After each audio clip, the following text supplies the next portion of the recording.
So, at very least, mechanically, when a certain culture or a certain group will talk about self, monad, spirit, consciousness, or I don't know, you find a fifth one to put in there. Um, they always talk about how there's, the one thing that becomes the two that, becomes the three. And mechanically, how's that work, right? Because it's like you have self, and then you have observer and observed. So, just basic functions of consciousness. Observer solar, observed lunar. And so you get this next bit of the chain, the self that is observer, but also observing.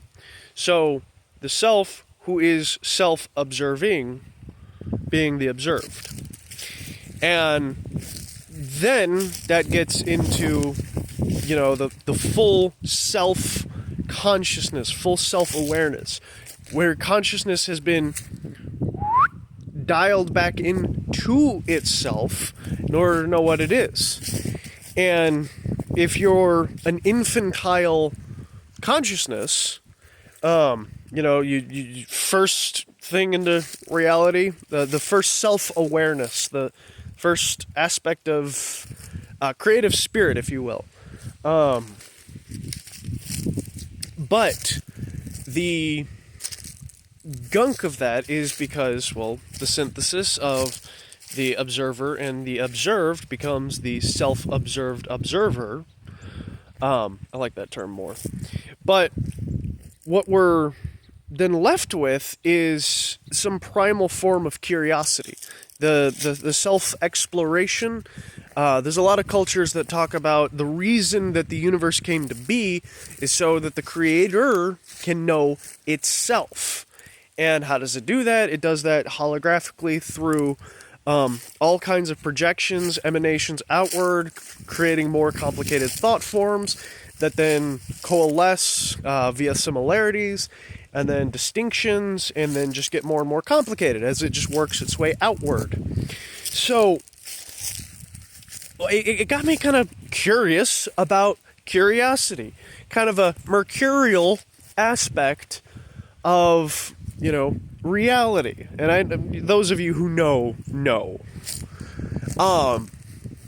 And so what is curiosity? Let's look at the human thing as we understand it. What is curiosity? You might not agree with me, but I have come to understand as curiosity is basically just the infantile form of love. And so let's take like an ornithologist, for example. Well, either you got into ornithology because you, A, love birds and you're curious about them and you want to know more for the sake of your love of birds, right? That's why you do the thing that you're passionate about. You do the things that you love because you're curious about it, curious about exploring possibilities, potentialities, blah, blah, blah, blah, blah, whatever. And so, but at the same token, what if that curiosity got placed there because that's the thing you love? And so, if your curiosity is for people that, don't feel a loving connection to things, concepts, whatever, what if that's the marker? Like, what do you love? I don't know. Okay, what are you curious about?